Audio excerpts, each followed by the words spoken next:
Alright, so the first thing you need to do to make bacon jam is get some bacon. This is a little less than a pound, 375 grams. Just some basic bacon. I got it for free. It's not something I usually buy, but when you get it, you gotta do it good. So I got a couple onions as well. Normally I would double this batch and do more bacon, but didn't have enough, so I thought I would do a little bit more onion than usual. So I cut them in half, and then I cut them in half again. So I guess quarter slice moons is what I was going for there. So I just slice it up there, and there's the finished result. I was trying to show my cut lines. I don't really know if you can really see it on the camera. Then with the bacon, you want to cut it into about 1 centimeter chunks, basically. Also, when you're dealing with raw meat and stuff, make sure you clean everything when you're done. And also, like in between things, I didn't show it on here, but I washed my hands probably like 6 times. Just because, you touch the knife, you touch the counter, like whatever. It can be a bit hard to cut bacon, especially when you got my knife here, but you just, give her and try your best. So don't worry about all the fat and stuff, you want that, it's flavor. So there's, me showing it's about a centimeter piece at a time. Okay, in a large Dutch oven or big pot, put it on lowish heat and dump in just the bacon. You want to cook this until it's about crispy. And, it can take a little while. So, okay, yeah, I did show myself washing my hands here again, but, it can take a while. So, once it's in the pot, you give it a little stir. And, by the way, this whole process takes about 2 hours because you gotta really give it some love. So, if you have other things to do in the kitchen, this is a great time to do it. So, that's what I'm doing here. There was some dirty dishes, so I'm just going to load up the dishes. And don't forget to wash the scissors you used to cut open the bacon bag too. So yep, just lots and lots of dishes.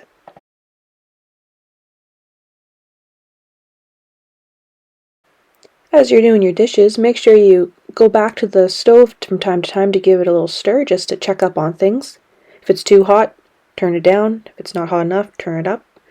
And another ingredient here is coffee. So here I am emptying out my reusable coffee pod thing. I just keep it in that little yogurt container, and then every day or two I dump it in the garden. Basically, we'll want a half a cup of freshly brewed coffee. So there it is going there. Now I just used the smallest cup setting, and it makes more than half a cup, so I just topped up my own coffee, and it was happy times. So here's what we're checking back in, and you can see it's finally crispy. There's a lot of fat in there too. So we got to get rid of it. Take out the bacon as best you can, and then also take out as much of the fat as you can, but leave a little bit aside. We want to cook the onion in the fat.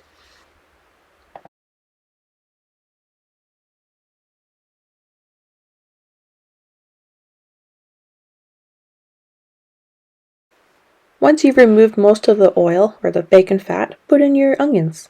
You can see I have a lot of stuff stuck at the bottom of the pot. If it's a little bit too intense, just add a tablespoon of water and it'll deglaze that way. And now we want to caramelize the onions the best you can. This part can take a while, probably 20 to 30 minutes. So it's a bit of labor of love, so I don't know, mop the floor or something and just give it a stir every now and then. That's all the bacon from the back, and that is the bacon fat with a couple of tours.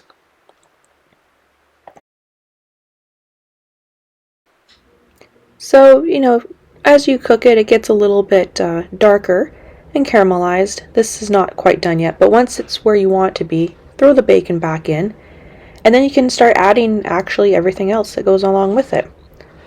So, give it a big stir here. I got some brown sugar, half a cup.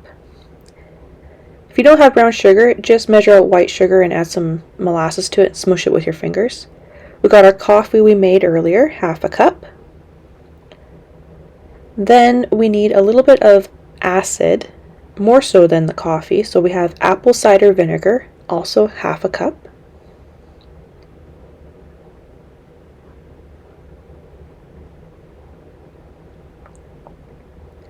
Then comes my favorite ingredient, which is half a cup of maple syrup. I like the really dark stuff. I think it's delicious.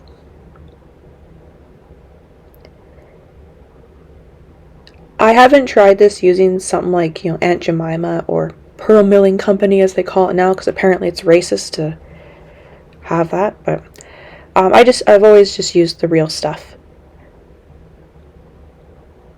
Haven't made bacon jam too many times, but when I have it, it's just been with maple syrup.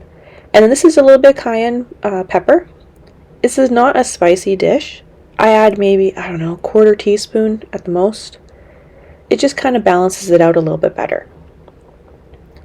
Once you've added everything, give it a stir and bring it up to a boil. As soon as it comes up to a boil, reduce it down to a simmer. Now this next step takes about 45 minutes to an hour.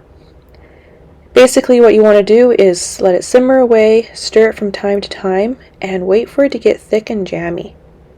So here it is after a little while. You can tell it's a little bit different. There's a little bit less liquid in it. So I'm gonna turn up a little bit here. But it doesn't really look like much. It kind of looks like a hot mess, but trust me, it gets so good.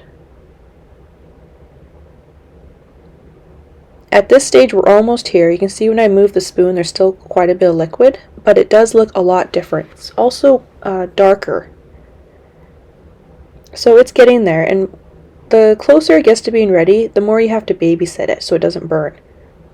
Now this is where I like it. You see, I move the spoon and I can see the bottom of the pot perfectly. It's nice and thick, looks like jam. Yum! This stuff is awesome on burgers and breakfast wraps. Oh, it is like life-changing. So when it's all done, basically I keep it in a glass container. There's not that much fat in it because we drained most of it.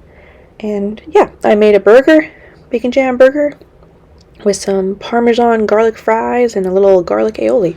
Super yums. So recipe will be in the description as well as on the blog. Thanks.